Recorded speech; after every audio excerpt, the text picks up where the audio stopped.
Selanjutnya saya akan menjelaskan tentang cara men-setup file transfer protokol atau yang sering disebut dengan FTP. Langkah pertama adalah untuk menekan tombol Windows dan kemudian mengetikkan Control Panel. Apabila Anda tidak mempunyai tombol Windows, maka bisa dicari secara manual melalui My Computer atau melalui CMD. Kemudian setelah Control Panel terbuka, arahkanlah mouse Anda ke bagian Programs dan kemudian pilihlah Program and Features. Dari bagian Programs and Features, arahkanlah mouse Anda ke bagian kiri atas dan seharusnya ada tulisan Turn Windows Feature On and Off. Setelah Anda mengklik Turn Windows Features On or Off, scroll ke bawah sampai Anda menemukan Internet Information Services. Kemudian klik pada tanda plus yang ada di sebelah kirinya dan pastikan Anda mengklik pada kotak yang ada tulisannya, yaitu tulisan FTP Server, Web, sama World Wide Web.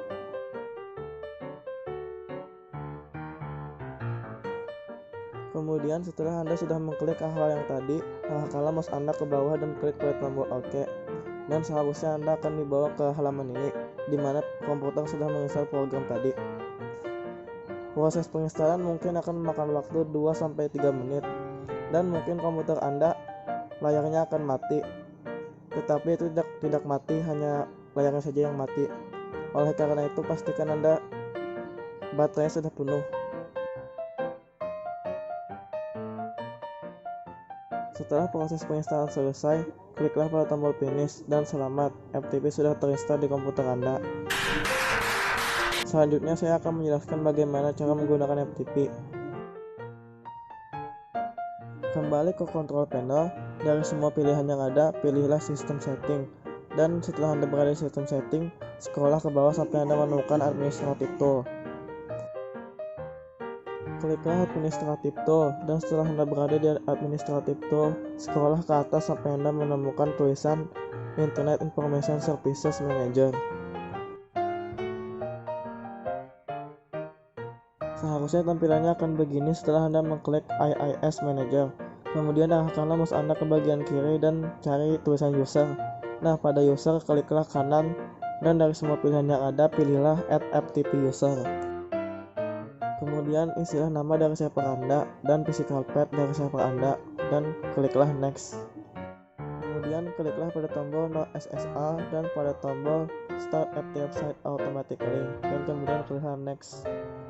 Kemudian kliklah pada tombol Basic dan Anonymous pada bagian Authentication.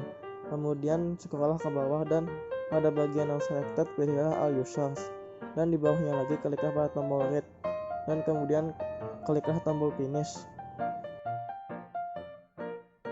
Dan selamat, server FTP sudah terinstall di komputer Anda. Cara untuk mengakses server ini adalah untuk memasuki browser seperti Chrome atau Mozilla, kemudian mengklikkan FTP _ 2 kali dan masukkan IP Anda.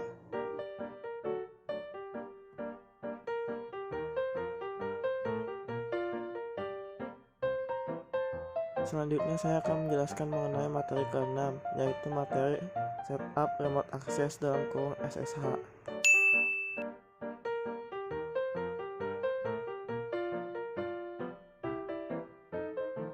Banyak aplikasi yang bisa digunakan untuk menggunakan SSH.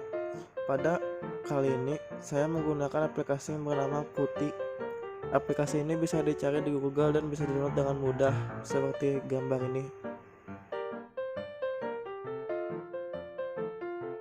Kemudian setelah mendouble klik installer tadi, Anda akan dibawa ke halaman ini, di mana Anda harus mengklik centang pada bagian I agree to EULA. Dan setelah mengklik centang, kemudian Anda akan mengklik install.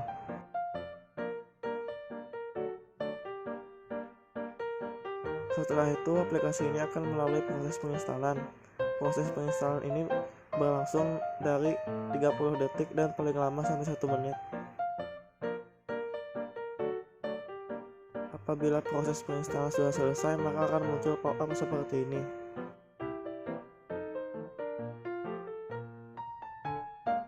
Kemudian aplikasi akan terbuka dengan sendirinya dan Anda akan ditampilkan dengan tampilan ini. Kemudian Anda ingin memasukkan port dan host yang sesuai dengan Anda miliki, dan setelah itu langsung klik ke login. dan selesai.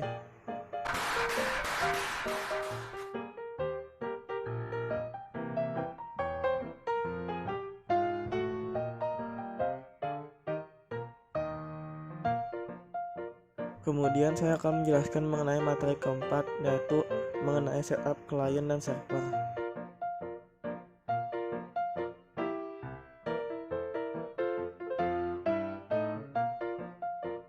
Yang dimaksud dari klien dan server adalah kita sebagai klien yang memasuki server-server banyak yang berada di internet. Contohnya, memasuki server Simari. Kita sebagai klien akan meminta respon dari server Simari untuk menerima kita dan kemudian mengirimkan pesan iya, dan kita akan diterima ke website Simari apabila kita memasukkan kode yang benar. Maksudnya kode adalah ID login kita.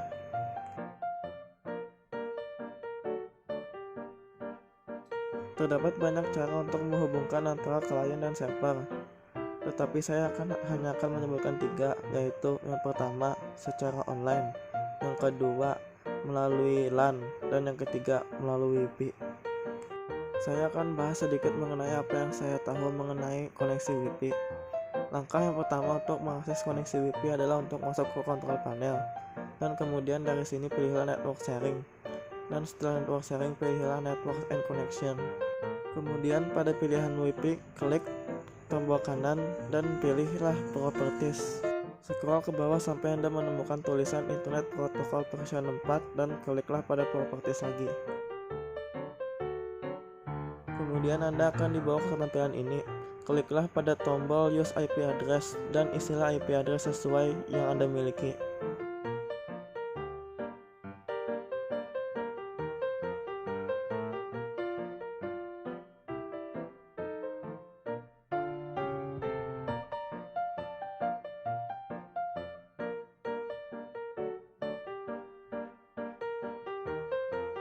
Kemudian saya akan menjelaskan mengenai materi kelima, yaitu mengenai setup domain name server.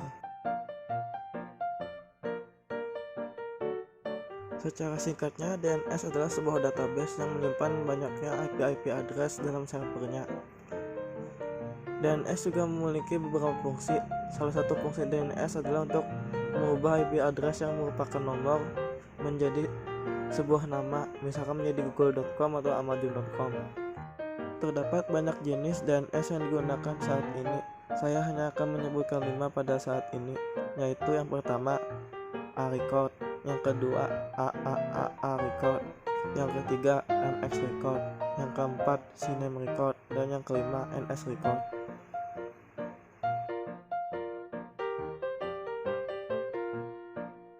Di sini saya akan tutorial sedikit mengenai bagaimana cara untuk menggunakan DNS-nya Google. Langkah pertama adalah untuk membuka control panel, kemudian pilihlah network connection, dan kemudian pilihlah network and sharing center. Di sebelah kiri layar ada tulisan change adapter setting dan kliklah pada tulisan itu. Kemudian scrolllah ke bawah sampai Anda menemukan tulisan Internet Protocol version 4 dan kliklah pada tombol properties. Dan kemudian kliklah pada tombol Use DNS dan kemudian Anda ingin menginputkan DNS yang Anda inginkan.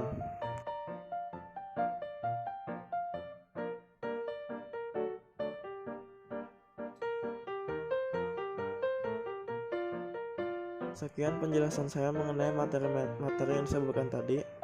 Semoga bisa dipahami dan dimanfaatkan. Maaf apabila ada kesalahan. Wassalamualaikum warahmatullahi wabarakatuh.